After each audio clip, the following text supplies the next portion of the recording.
오늘 함께 나눌 하나님의 말씀 로마서 7장 14절로 25절까지 말씀입니다. 우리가 율법은 신령한 줄 알거니와 나는 육신에 속하여 죄 아래에 팔렸도다. 내가 행하는 것을 내가 알지 못하노니 곧 내가 원하는 것은 행하지 아니하고 도리어 미워하는 것을 행함이라.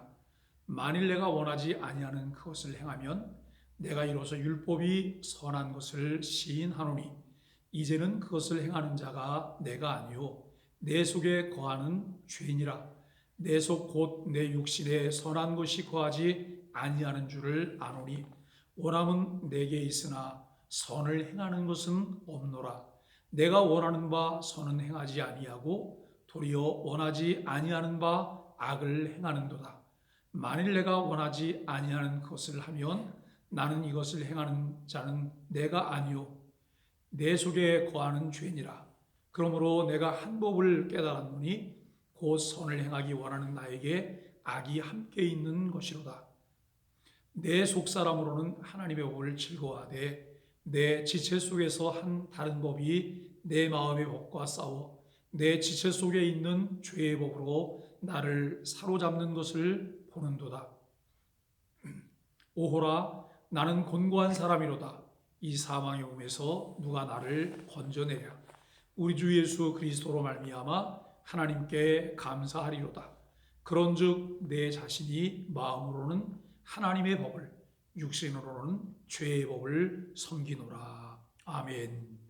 오늘 우리는 조금 전에 읽었던 로마서 7장 14절로 25절까지 말씀을 통해서 나를 건져주심 감사라고 하는 제목으로 함께 말씀을 나누려고 합니다.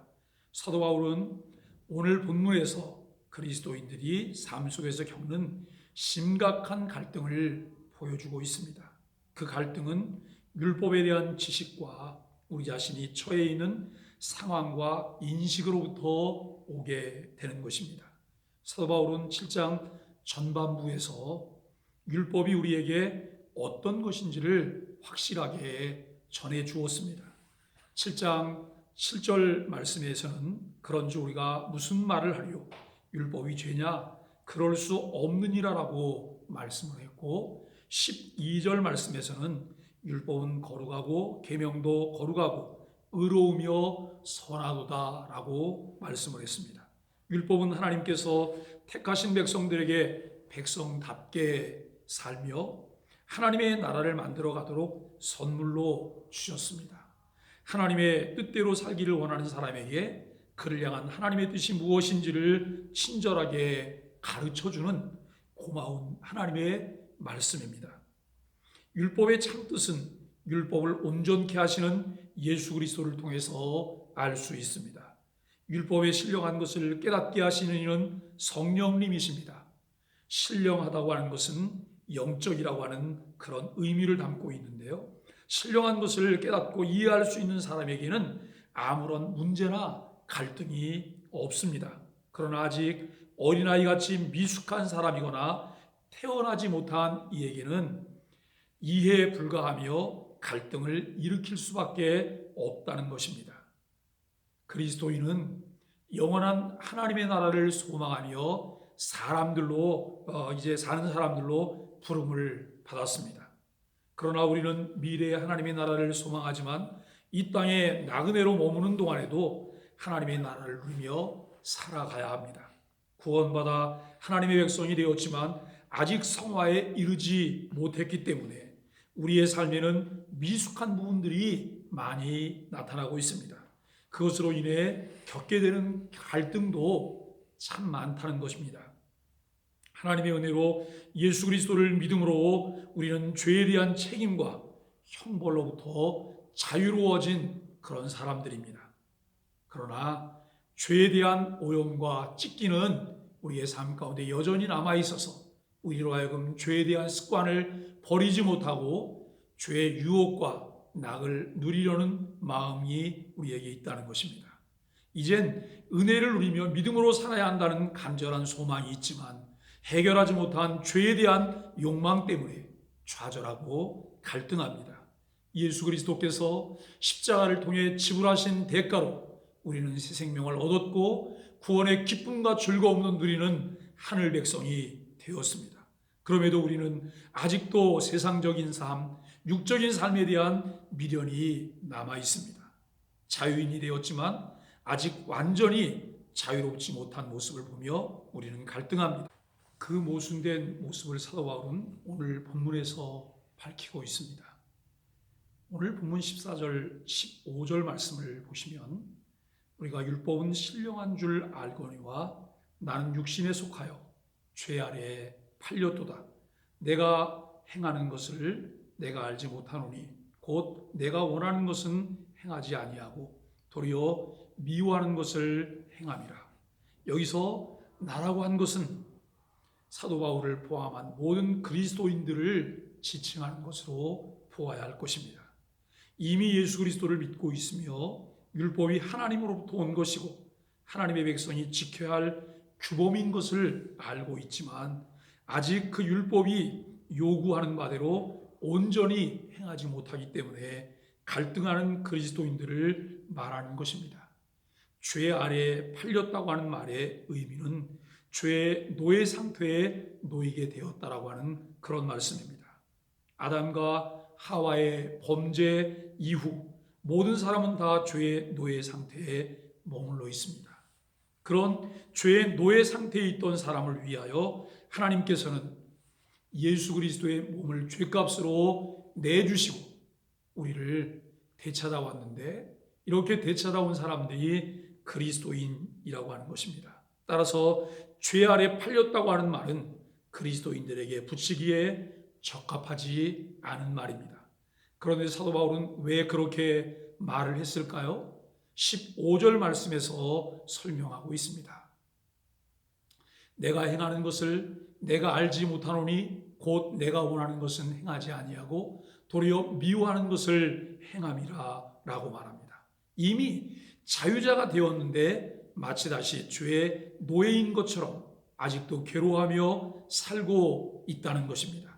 15절에 내가 행하는 것을 내가 알지 못하노니 한 것은 자기 행위를 모른다고 하는 뜻이 아니라 바로 이어지는 말씀대로 내가 원하는 것은 행하지 아니하고 도리어 미워하는 것을 행함을 이해할 수 없다고 하는 그런 말씀입니다. 죄로부터 해방된 사람인데도 아직 죄의 노예 상태에 있는 사람처럼 행동하니 도무지 알 수가 없다고 하는 탄식입니다. 그런 신자들의 모순된 모습을 사도 바울은 계속해서 언급하고 있습니다. 16절로 18절까지 말씀인데요. 내가 만일 원하지 아니하는 그것을 행하면 내가 이로써 율법이 선한 것을 시인하노니 이제는 그것을 행하는 자가 내가 아니요 내 속에 거하는 죄인이라. 내 속 곧 내 육신에 선한 것이 거하지 아니하는 줄을 아노니 원함은 내게 있으나 선을 행하는 것은 없노라라고 말씀합니다. 사도 바울은 인간의 몸 자체를 악하다고 보는 것이 아닙니다. 여기서 육체 혹은 육신이라고 한 것은 사도 바울이 하나님을 떠난 인간의 본성이라고 하는 의미로 사용하고 있습니다. 즉 성령의 능력과 단절된 인간의 본성을 가리켜서 한 말입니다. 계속해서 바울의 말을 우리가 조금 더 살펴보면 19절로 23절까지 말씀입니다. 내가 원하는 바 선은 행하지 아니하고 도리어 원하지 아니하는 바 악을 행하는도다. 만일 내가 원하지 아니하는 그것을 하면 이를 행하는 자는 내가 아니요 내 속에 거하는 죄인이라. 그러므로 한 법을 깨달았노니 곧 선을 행하기 원하는 나에게 악이 함께 있는 것이로다. 내 속사람으로는 하나님의 법을 즐거워하되 내 지체 속에서 한 다른 법이 내 마음의 법과 싸워 내 지체 속에 있는 죄의 법으로 나를 사로잡는 것을 보는도다라고 말씀합니다. 하나님의 은혜로 자녀가 되어 선을 행할 선에 대한 갈망이 생겼으나 선을 행할 능력이 없음을 말하고 있습니다.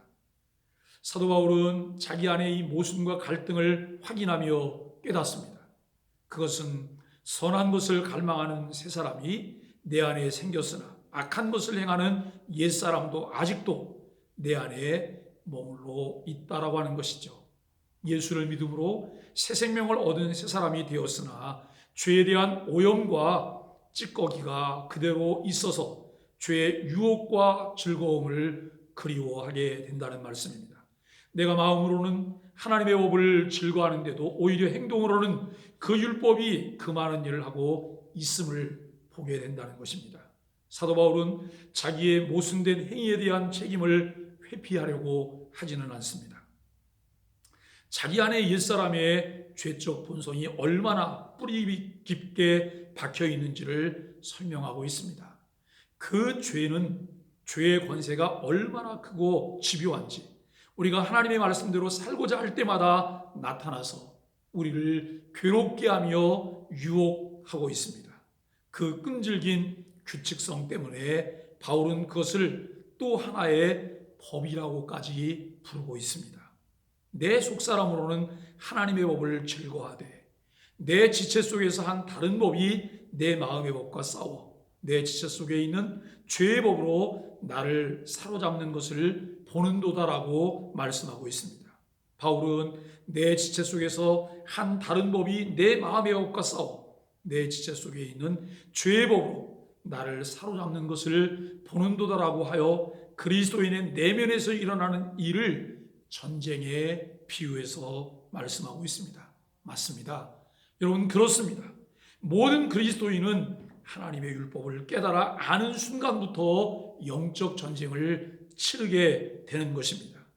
이제 자기 안에 새 사람과 옛 사람 그리고 하나님의 법과 죄의 법이 이제 공존하는 그런 모습, 그리고 자신 안에 모순된 모습과 갈등을 체험하면서 확인한 그리스도인은 탄식하지 않을 수가 없다는 것입니다. 허물과 죄로 영원히 죽어 죄의 노예로 살던 우리에게 하나님의 놀라운 사랑과 은혜가 임했습니다. 성자 예수 그리스도를 세상에 보내시고 십자가에서 가장 처참한 죽음으로 그 죄와 율법의 요구를 다 지불하셨습니다. 이와 같은 일들을 다 이루시고 우리에게 은혜를 주셔서 그 일들을 믿게 하시고 하나님의 자녀가 되는 권세를 주셨습니다. 이제 영원한 하나님의 나라를 소망하며 살지만 여전히 우리 안에 해결되지 않은 죄의 오염과 찢기의 뿌리가 얼마나 깊은지 우리를 죄와 사망의 법에 그대로 묶어 두려고 한다는 것입니다. 이 상태를 부끄러워하며 슬퍼하고 탄식하는 것입니다. 그 심정을 사도 바울은 본문 24절에서 이렇게 토로하고 있는데요. 오호라 나는 곤고한 사람이로다. 이 사망의 몸에서 누가 나를 건져내랴 라고 말씀하고 있습니다. 곤고하다고 하는 말의 의미는 곤란하고 괴롭다고 하는 것입니다. 불쌍하다, 가엾다, 불행하다고 하는 그런 의미로 사용하고 있습니다. 25절 하반절에서 그런즉 내 자신이 마음으로는 하나님의 법을 육신으로는 죄의 법을 섬기노라라고 말합니다. 모든 그리스도인이 겪을 수 있는 이중성을 띤 모습이고 자기 분열적인 상태를 표현하고 있습니다. 바울이 이와 같은 사실을 진술하고 있는데 이 이야기가 누구의 이야기일까요? 저와 여러분들의 이야기는 아닐까요? 여러분, 아닙니다. 저와 여러분들의 이야기입니다. 제 이야기입니다. 남의 이야기가 아닙니다. 그렇기 때문에 바울처럼 우리 자신도 하나님 앞에 탄식하는 그런 모습이 필요하다고 하는 것입니다.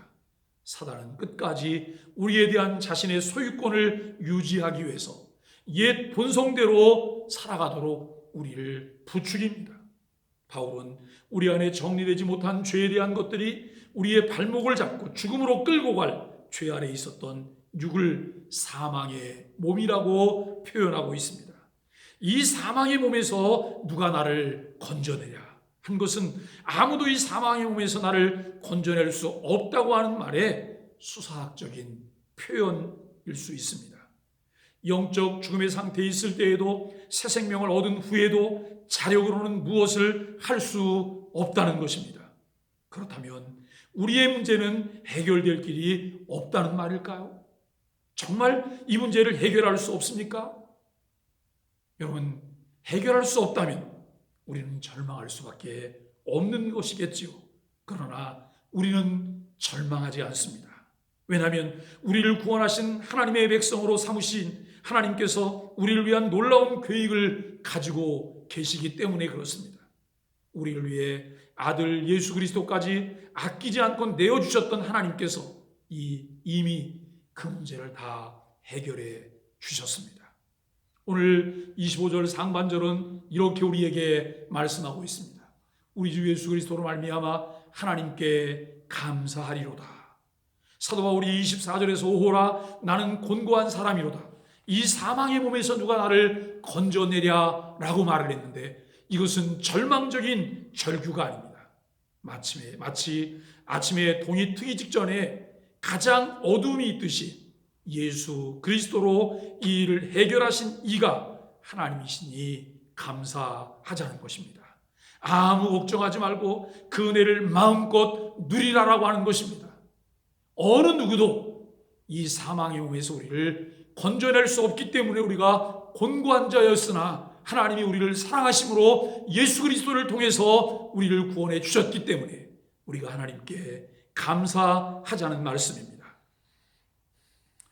오직 하나님께서 보내신 그의 아들 예수 그리스도를 통해서 우리는 율법의 정죄와 곤고한 삶에서 건져냄을 받을 수 있었던 하나님의 사람임을 우리가 인정하며 깨닫게 되어집니다. 이미 이제 성부 하나님께서 우리에게 이제 성자 예수 그리스도를 통해 모든 대가를 다 지불하셔서 어느 누구도 우리에게 책임을 물을 수 없게 하셨다고 하는 것을 우리는 깨달아야 될 것입니다.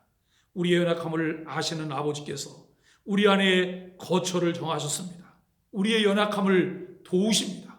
이것을 우리는 성령의 내주라고 말하기도 합니다.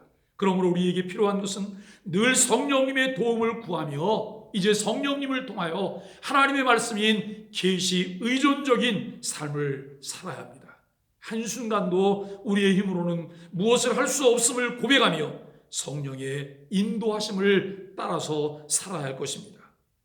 8장 1절과 2절에서는 우리에게 이렇게 말합니다. 그러므로 이제 그리스도 예수 안에 있는 자에게는 결코 정죄함이 없나니 이는 그리스도 예수 안에 있는 생명의 성령의 법이 죄와 사망의 법에서 너를 해방하였음이니라 라고 말씀합니다.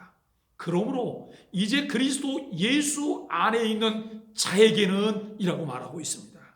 하나님이 주신 은혜를 통해서 저와 여러분들이 예수 그리스도를 주로 믿게 되었으니 우리가 예수 그리스도 안에 있는 자고 예수 그리스도 안에 있는 자가 되었기 때문에 결코 정죄함이 없다고 하는 이 놀라운 하나님의 은혜와 그 사랑을 깨닫고 감사하면서 하나님을 찬양할 수 있게 되기를 바라고 하나님이 주신 은혜와 자유를 방종의 기회로 삼지 않게 되기를 바라며 마음껏 그 은혜를 누리며 하나님이 우리를 지으신 목적대로 선한 일을 감당해낼 수 있는 하나님의 사람들이 되시기를 주님의 이름 간절히 축원하며 축복합니다.